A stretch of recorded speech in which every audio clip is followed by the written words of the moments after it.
કેમ છો મારા વાલા દર્શક મિત્રો? તો આજે હું વાત કરવા જઈ રહ્યો છું ગુજરાતના ભાવનગર જિલ્લાના પાલીતાણાથી નજીક ગામ જે કદમગીરી છે એ સુંદર મજાની પર્વતમાળા છે.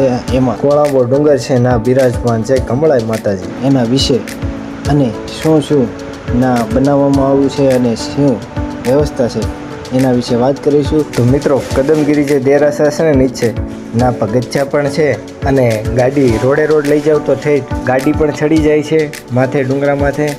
મિત્રો, બીજી એક વાત કે અત્યારે કમળાઈ માતાજીનું મંદિર બની રહ્યું છે અને કમળાઈ માતાજી આંબલીની નીચે બિરાજમાન છે અને ના અન્ન ક્ષેત્ર ખોલવામાં આવ્યું છે અને સાનું રસોડું 24 કલાક ચાલુ હોય છે.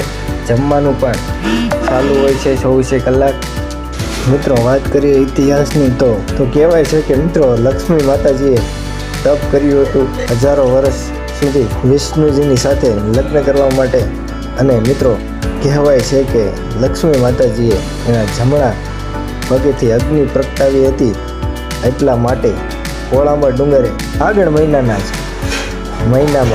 જે 14 આવે છે ત્યારે કમળા ઉતાસણી મનાવવામાં ધૂમધામથી આવે છે અને લાખોની સંખ્યામાં ભક્તો દર્શન માટે આવે છે અને પ્રસાદી પણ લે છે. અહીંયા ભક્તો માતાજીના દર્શને આવે છે અને મનોકામના લઈ અને માતાજી એની મનોકામના બધી પૂર્ણ કરે છે.